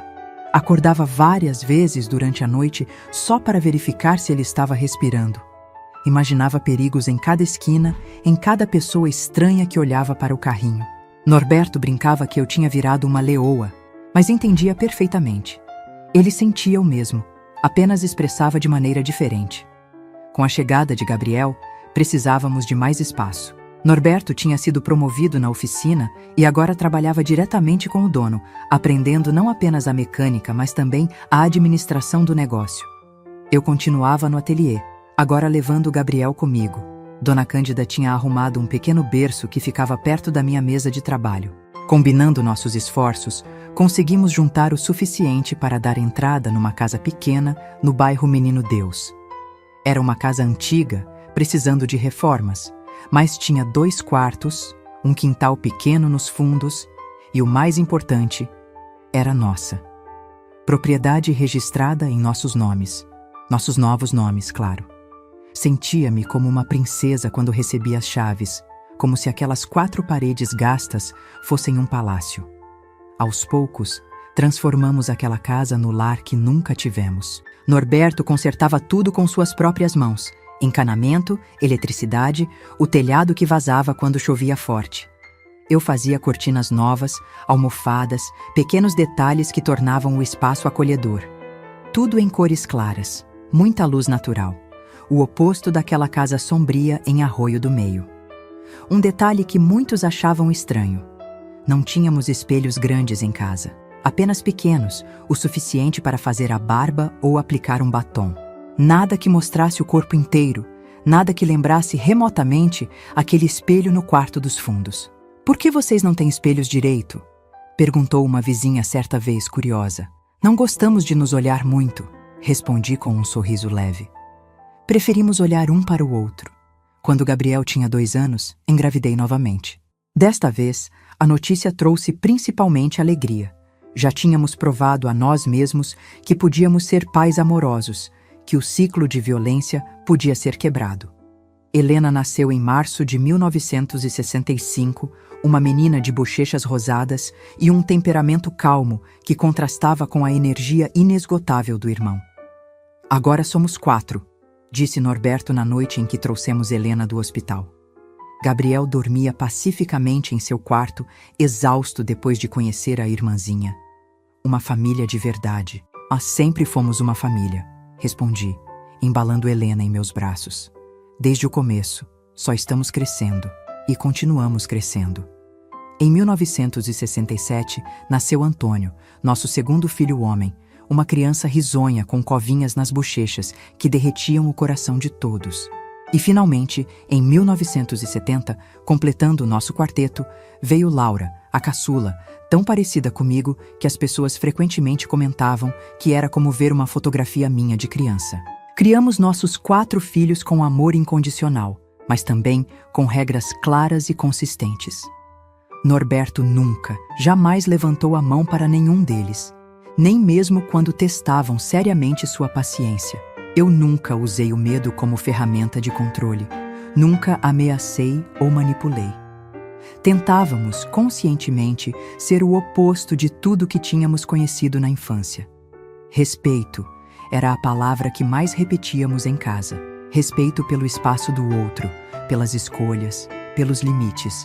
As crianças aprenderam cedo que "não" era uma palavra poderosa que todos tinham o direito de usar e que devia ser sempre respeitada. Nem sempre era fácil. Havia dias em que os traumas ressurgiam nos momentos mais inesperados. Uma vez, quando Gabriel tinha 6 anos, ele derrubou e quebrou um vaso que eu estimava muito. Minha reação instintiva foi de raiva. Levantei a mão, pronta para bater. O olhar de terror no rosto do meu filho me congelou no lugar. Por um segundo terrível, vi a mim mesma naquela cozinha em Arroio do Meio, encolhida de medo diante da raiva de Adelar. Abaixei a mão lentamente, tremendo. "Desculpe, filho, a mamãe não vai bater em você. Nunca." Gabriel, confuso com minha reação, apenas assentiu. Mais tarde, naquela noite, chorei nos braços de Norberto, assustada com a facilidade com que quase tinha repetido o padrão de violência. "Mas você parou", ele me lembrou, acariciando meus cabelos. "É isso que importa. Você reconheceu, você escolheu diferente." Era verdade. A cada dia, com cada decisão, estávamos escolhendo um caminho diferente, recusando-nos a ser definidos pelo horror do passado, determinados a criar um futuro melhor para nós e para nossos filhos. Os anos 1970 trouxeram novos desafios e oportunidades. Norberto finalmente realizou o sonho de terminar os estudos, frequentando um supletivo noturno e depois um curso técnico de administração. Eu abri meu próprio negócio, um pequeno ateliê de bordados especializados que rapidamente ganhou reputação pela qualidade e delicadeza do trabalho. As crianças cresciam, cada uma com sua personalidade única. Gabriel, o protetor, sempre cuidando dos irmãos mais novos. Helena, a sonhadora, perdida em livros e histórias. Antônio, o brincalhão, enchendo a casa de risos. E Laura, a observadora, notando detalhes que todos os outros perdiam. Foi Laura, aos 6 anos, quem fez a pergunta que temíamos há tanto tempo.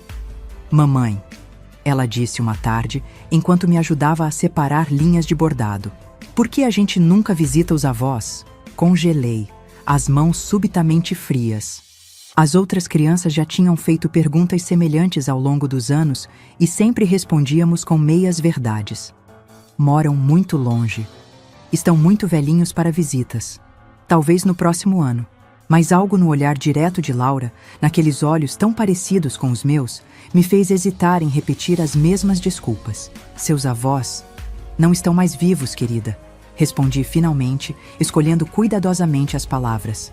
Nenhum deles? Nem os pais do papai? Nem os seus? Não, nenhum deles. Tecnicamente não era mentira. Minha mãe tinha morrido de pneumonia. Meu pai tinha morrido anos antes, quando eu era pequena. A mãe biológica de Norberto também já tinha falecido há muito tempo. E quanto a Adelar? Bem, ele não era realmente pai de Norberto e certamente estava morto.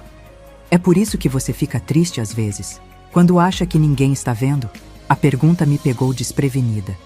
Não sabia que minha filha tinha notado esses momentos, os segundos de ausência, quando um som ou cheiro específico me transportava de volta para aquele pesadelo. As noites em que acordava assustada e ficava na varanda até o amanhecer, incapaz de voltar para a cama. Sim, é por isso, respondi, a voz ligeiramente embargada. Sinto falta deles às vezes. Não era completamente mentira. Sentia falta da minha mãe todos os dias, da mulher que tinha sido, do amor que tinha me dado, das possibilidades que nunca se realizaram. Sentia falta do que poderia ter sido se Adelar nunca tivesse entrado em nossas vidas. Laura assentiu com a seriedade de uma adulta em miniatura. Tudo bem ficar triste, mamãe.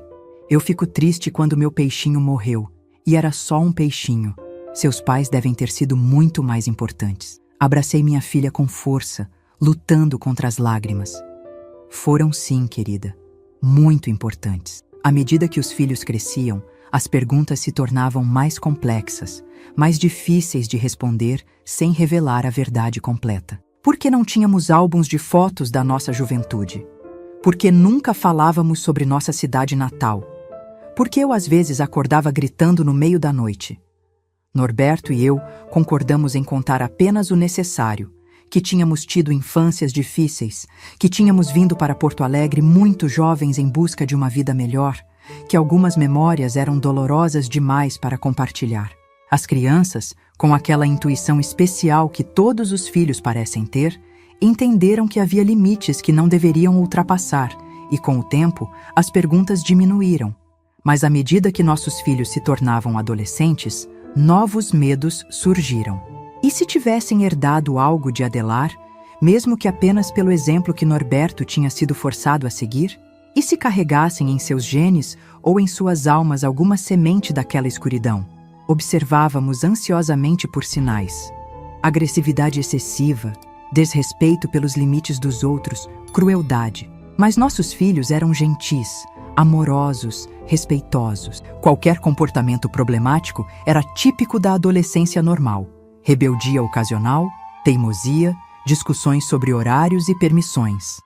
Nada que sugerisse a escuridão que temíamos. Acho que conseguimos, disse Norberto uma noite, depois que todos os filhos já estavam na cama. Acho que quebramos o ciclo. Ainda tenho medo às vezes, confessei. Medo do que não sabemos, do que pode estar escondido. Sempre teremos medo, ele respondeu, segurando minha mão. Faz parte de quem somos agora. Mas não podemos deixar que o medo nos defina ou defina nossos filhos. Era verdade. O medo seria sempre nosso companheiro, mas tínhamos aprendido a viver com ele, a não permitir que ele controlasse nossas escolhas ou limitasse nossas vidas. Nos anos 1980, nossos filhos começaram a sair de casa um a um, para estudar, trabalhar, construir suas próprias vidas. Gabriel se formou em engenharia, Helena em letras, Antônio escolheu medicina e Laura, para nossa surpresa, seguiu carreira militar, tornando-se uma das primeiras mulheres oficiais da aeronáutica. A casa ficou mais silenciosa, mais vazia. Norberto e eu nos encontramos novamente sozinhos, como no início, mas agora com décadas de história compartilhada, com memórias boas superando em muito as ruins. E agora? Perguntei uma noite, enquanto jantávamos na cozinha que antes ecoava com vozes e risadas infantis. Agora vivemos para nós, ele respondeu simplesmente. Agora colhemos o que plantamos. Norberto estava certo. Depois que os filhos saíram de casa, começamos a viver uma fase inteiramente nova, talvez a mais tranquila de todas. Nossa pequena casa no Menino Deus, antes apertada para 6 pessoas, agora parecia espaçosa demais. Transformamos o quarto dos meninos em um ateliê para meus bordados, que tinham se tornado mais que um trabalho. Eram minha terapia, minha forma de expressão. O quarto das meninas virou um escritório para Norberto, que após se aposentar da oficina, começou a escrever as memórias de sua vida. Apenas as partes boas, claro. Os anos 1990 chegaram com mudanças rápidas no mundo e em nossa família. Nossos filhos casaram um a um, começaram a ter seus próprios filhos. Meu Gabriel se casou com Luísa, uma arquiteta que conheceu na faculdade, e nos deu 3 netos, Mateus, Sofia e Júlia. Helena encontrou seu amor em Paulo, um professor de história, e tiveram os gêmeos Vitor e Daniel. Antônio demorou mais a se estabelecer, sempre concentrado na carreira médica, mas finalmente constituiu família com Raquel, uma enfermeira do mesmo hospital, tendo apenas uma filha, Mariana. E nossa Laura, sempre surpreendente, casou-se com Roberto, um oficial da Marinha, e adotaram 2 meninos, Carlos e Eduardo. Tornamo-nos vovó Jurema e vovô Norberto, papéis que abraçamos com alegria, quase com alívio. Havia algo de redentor em ver aquelas crianças pequenas, inocentes, crescendo em lares seguros e amorosos. Era como se cada abraço, cada história contada, cada tarde passada no parque com os netos ajudasse a curar um pouco mais daquelas feridas antigas que nunca cicatrizaram completamente. Olha só para eles, Norberto dizia nas reuniões de família, quando a casa se enchia de vozes e risos. Olha o que conseguimos criar, Jurema. Não apenas sobrevivemos, prosperamos. Em 1995, quando já estávamos bem estabelecidos em nossa vida de avós, algo inesperado aconteceu. Uma carta chegou, endereçada a Norberto Mendes, seu nome original, que não usávamos há quase 4 décadas. O carteiro entregou sem questionar, provavelmente assumindo que era apenas um erro de digitação no sobrenome. Norberto ficou pálido ao ver o envelope. Como é possível? Ele murmurou, segurando o papel como se fosse explodir. Quem poderia saber? A carta vinha de Arroio do Meio e estava assinada por uma tal de Marta Schmid, nome que não significava nada para nós. O conteúdo era breve e direto. Norberto, não nos conhecemos, mas fui amiga da sua mãe biológica, Elisa. Estou limpando a casa de minha falecida tia em Arroio do Meio e encontrei algumas fotografias e documentos que pertenceram à sua família. Entre eles, uma certidão de nascimento que indica que você teve uma irmã mais nova, nascida após a morte de sua mãe. Acredito que você deveria saber disso. Se tiver interesse, entre em contato comigo. Um número de telefone seguia a assinatura. Norberto e eu nos entreolhamos assombrados. Uma irmã? Como era possível? Sua mãe biológica tinha morrido quando ele tinha 6 anos. Como poderia ter tido outro filho depois? Pode ser uma armadilha, sugeri, a velha paranoia ressurgindo. Alguém que descobriu algo sobre o que aconteceu. Depois de tanto tempo? Norberto balançou a cabeça. E quem se importaria agora? Adelar não tinha família próxima. Não tinha ninguém que fosse atrás de vingança. Então o que vai fazer? Ele pensou por um longo momento. Vou ligar. Não posso ignorar isso. A conversa com Marta revelou uma história que nunca poderíamos ter imaginado. A mãe de Norberto, Elisa, estava grávida quando morreu, algo que nem ela sabia na época. Foi levada às pressas para o hospital após um acidente doméstico, uma queda da escada que mais tarde descobrimos não ter sido acidental, e lá os médicos detectaram a gravidação enquanto lutavam para salvá-la. Elisa não sobreviveu, mas conseguiram fazer um parto de emergência e salvar o bebê. Uma menina prematura de 7 meses, que foi adotada por uma família de Lajeado. Mas como você sabe disso tudo? Norberto perguntou, ainda desconfiado. Minha tia era enfermeira no hospital na época, Marta explicou. Ela guardou os documentos porque achava que um dia a menina poderia querer saber sobre suas origens. Ou que você, como irmão mais velho, teria o direito de saber. E o que aconteceu com essa menina? Minha irmã foi adotada por uma família de sobrenome Fontoura. Pelo que minha tia anotou, deram a ela o nome de Jurema. O choque foi tão grande que Norberto quase deixou cair o telefone. Do outro lado da sala, observando sua expressão, senti um arrepio percorrer minha espinha. Fontoura, Jurema, meu nome de nascimento. Isso não é possível. Norberto gaguejou ao telefone. Deve haver algum engano. Não há engano, Marta insistiu. Tenho os documentos aqui, inclusive uma cópia da certidão de nascimento. Jurema Zenaide Fontoura, nascida em 15 de agosto de 1943. Minha data de nascimento. Meu nome completo original.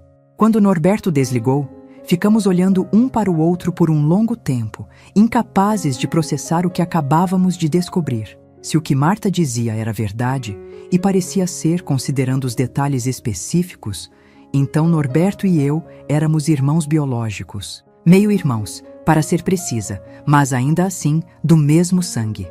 Isso explica por que Adelar nos escolheu. Norberto finalmente disse, a voz rouca. Não foi coincidência, ele sabia. Como poderia saber, se nem nós sabíamos? Ele era o padrasto da minha mãe, lembra? Foi ele quem a encontrou depois da queda da escada. Ele deve ter sabido da gravidez, do parto de emergência, da adoção. E anos depois, quando viu você com sua mãe na feira, deve ter reconhecido algo, o sobrenome talvez, ou a semelhança física. Era uma revelação perturbadora, mas que de alguma forma fazia sentido mórbido. Adelar não tinha nos unido por acaso. Tinha orquestrado tudo, recriando uma família distorcida para satisfazer suas perversões. O que fazemos agora? Perguntei, sentindo-me subitamente perdida. Isso muda. Tudo. Norberto se aproximou, segurando minhas mãos. Não muda nada do que importa. Não muda o que construímos juntos, o amor que compartilhamos, a família que criamos. Mas somos irmãos, Norberto. Tecnicamente, nosso casamento, nossos filhos, ninguém precisa saber, ele disse firmemente. É apenas mais um segredo para guardarmos. Mais uma peça daquele passado que decidimos deixar para trás. Concordei, porque realmente, que alternativa tínhamos? Revelar a verdade agora, depois de quase 4 décadas de casamento, 4 filhos e 11 netos. Destruir a família que tínhamos construído com tanto cuidado e amor? Não. Algumas verdades são pesadas demais para serem compartilhadas. Decidimos não contatar Marta novamente, não buscar mais informações, não revirar mais aquele passado que tinha ficado para trás. O que sabíamos era suficiente. Um detalhe final e irônico da história bizarra que tinha sido o começo de nossas vidas. Talvez seja por isso que sempre tivemos essa conexão tão forte. Norberto sugeriu uma noite, semanas depois, quando já tínhamos absorvido o choque inicial.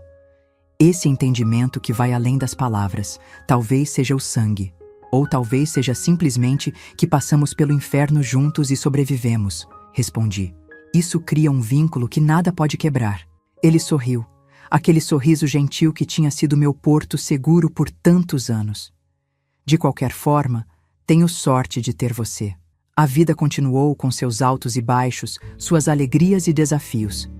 Em 1998, Norberto teve um primeiro susto de saúde, um princípio de infarto que o levou às pressas para o hospital. Passou por uma cirurgia de ponte de safena e se recuperou bem, mas o episódio nos lembrou brutalmente de nossa própria mortalidade. Estamos ficando velhos, Jurema, ele disse durante a convalescença. Não vamos durar para sempre. Só temos 60 e poucos anos, respondi, tentando soar otimista. Ainda temos muito tempo pela frente. Mas ele estava certo, é claro. A idade começava a cobrar seu preço. A artrite nas minhas mãos tornava o bordado mais difícil. Os joelhos de Norberto o impediam de fazer longas caminhadas que tanto gostávamos.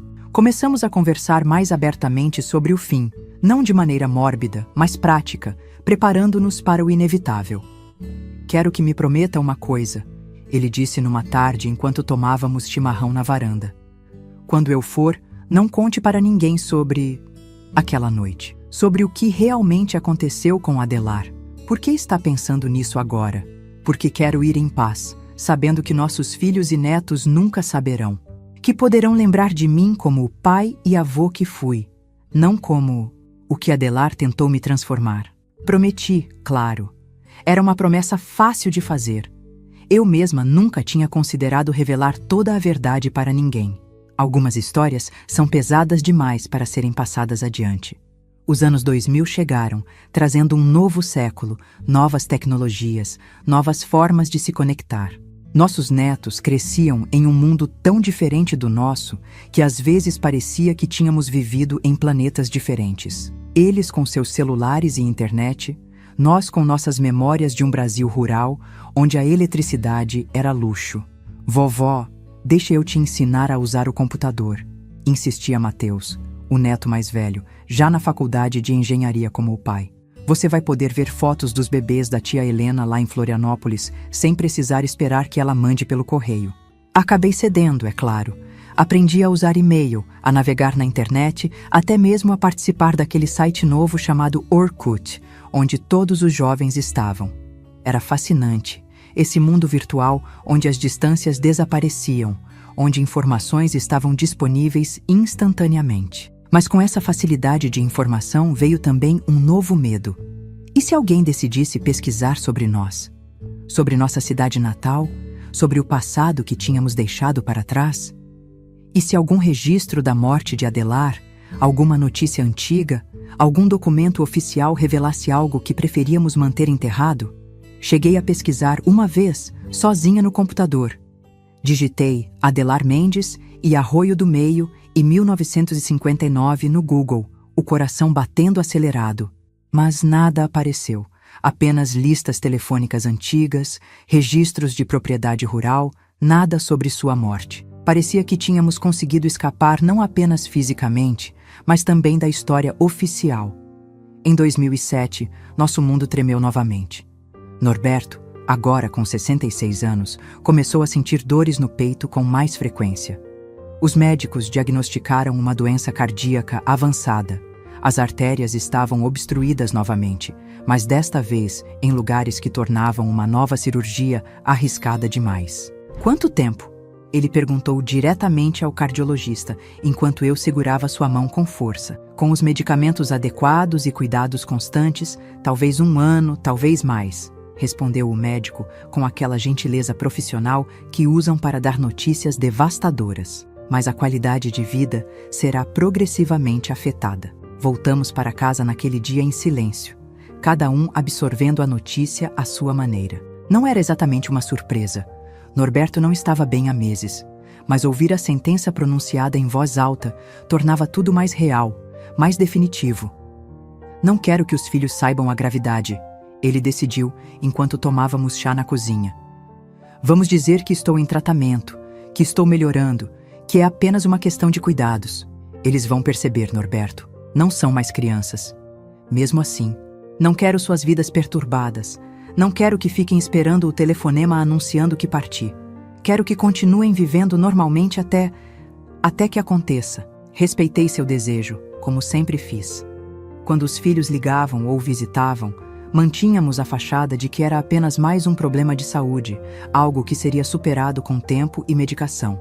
Apenas Gabriel, o mais velho e mais observador, parecia desconfiar da verdade, lançando-me olhares questionadores quando o pai não estava por perto. Aquele último ano foi uma mistura de agonia e beleza. Agonia por ver Norberto definhar lentamente, cada vez mais fraco, cada vez mais dependente de oxigênio e medicamentos.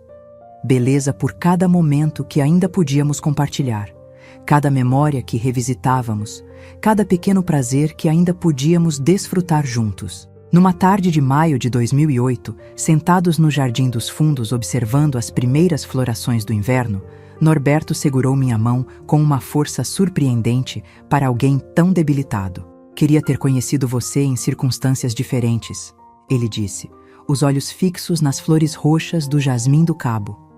Numa vida onde poderíamos ter sido apenas um homem e uma mulher que se apaixonaram normalmente, sem todo aquele horror no meio. Não tenho certeza se teríamos nos apaixonado em circunstâncias normais, respondi honestamente. Talvez fosse justamente aquele horror compartilhado que nos uniu de início.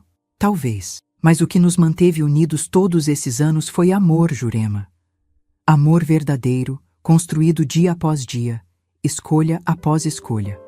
Não pude discordar. O que tínhamos construído, apesar de seu início tortuoso, era genuíno, era real, era forte.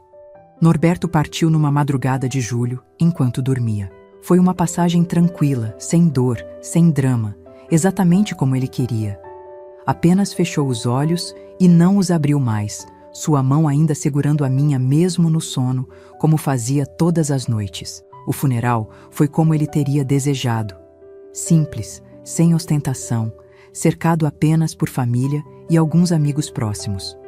Nossos filhos, fortes em seu luto, cada um processando a perda à sua maneira. Nossos netos, alguns já adultos, outros ainda adolescentes, tentando compreender a finalidade da morte. E eu, aos 65 anos, de repente viúva, de repente sozinha pela primeira vez em quase 5 décadas. Como a senhora está se sentindo, mãe? Gabriel me perguntou após o enterro, quando todos já tinham ido embora e ficamos apenas nós dois diante do túmulo recém-fechado. Como se metade de mim tivesse ido com ele. Respondi sinceramente. Não sei como continuar sem ele, Gabriel. Estivemos juntos por tanto tempo.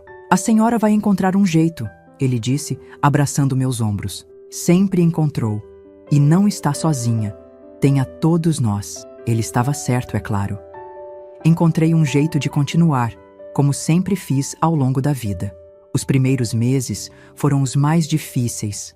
A casa vazia, a cama fria, o silêncio ensurdecedor, onde antes havia a presença constante de Norberto. Mas aos poucos, criei novas rotinas, novos ritmos. Voltei a bordar com mais frequência, apesar da artrite nas mãos. Comecei a escrever um diário, não sobre o passado, mas sobre o presente, sobre os pequenos momentos de alegria que ainda encontrava, sobre as visitas dos netos, sobre as flores do jardim que Norberto tinha plantado e que continuavam a florescer mesmo sem ele. Os anos seguintes trouxeram novas alegrias e novos desafios. Conheci meus primeiros bisnetos, os filhos de Mateus e Sofia. Perdi Helena para um câncer rápido e devastador em 2013.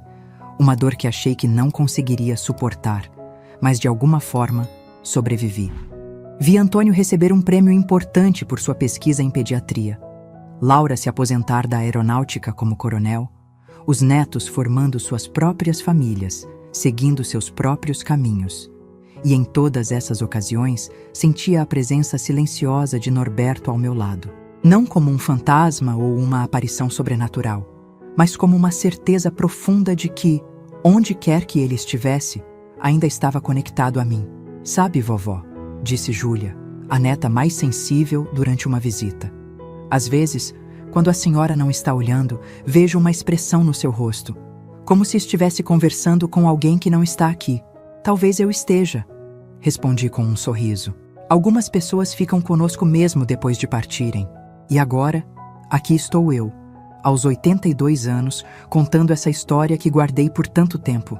Por que decidir compartilhá-la agora, depois de décadas de silêncio?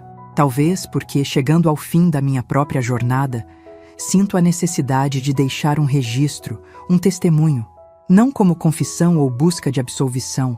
Já fiz as pazes com o passado há muito tempo, mas como um lembrete de que é possível sobreviver ao pior tipo de trauma e ainda construir uma vida digna, amorosa, significativa. Meus filhos e netos conhecem apenas fragmentos da história. Sabem que tive uma infância difícil, que perdi minha mãe jovem, que Norberto e eu passamos por tempos difíceis antes de nos estabelecermos em Porto Alegre. Mas nunca contei sobre a verdadeira natureza da crueldade de Adelar, sobre o espelho no quarto dos fundos, sobre aquela noite de tempestade quando escolhemos a liberdade à custa de uma vida. E nunca, jamais, revelei que éramos, na verdade, irmãos pelo sangue. Alguns segredos são pesados demais para serem compartilhados, mesmo com aqueles que mais amamos. Algumas verdades fazem mais mal do que bem. Aprendi isso ao longo de uma vida de escolhas difíceis e consequências inesperadas. O chaveiro de São Jorge que mencionei no início, ainda o carrego comigo, embora agora esteja gasto, quase irreconhecível após décadas de uso. Está aqui, ao lado do computador enquanto gravo este vídeo. Um pequeno talismã que me lembra não do perigo que enfrentei, mas da proteção que encontrei. Em Norberto, em nossos filhos, na família que construímos, na vida que escolhemos viver apesar de tudo. Meus queridos que chegaram até aqui nesta história tão difícil, quero agradecer de coração pela atenção e carinho. Se esta história tocou vocês de alguma forma, peço que deixem um like e se inscrevam no canal. E não esqueçam de entrar no nosso grupo de WhatsApp. O link está na descrição do vídeo. Lá compartilhamos todos os dias histórias reais de outras vovós como eu, mulheres que transformaram dor em força e encontraram maneiras de seguir em frente mesmo depois das piores tempestades. Esta vovó aqui, com todas suas rugas e cicatrizes invisíveis, deixa um último conselho. Não importa o quão escura seja a noite, o amanhecer sempre chega. Não importa o quão profundo seja o poço em que você caiu, sempre há um caminho para cima. E não importa o quão quebrados estejamos, sempre é possível juntar os cacos e criar algo novo, algo belo, algo que valha a pena. A vida é mais forte que a dor. O amor é mais forte que o medo. E a escolha, a capacidade de decidir quem queremos ser, apesar do que fizeram conosco, é o poder mais transformador que possuímos. Obrigada por ouvirem minha história. Até a próxima, se Deus quiser.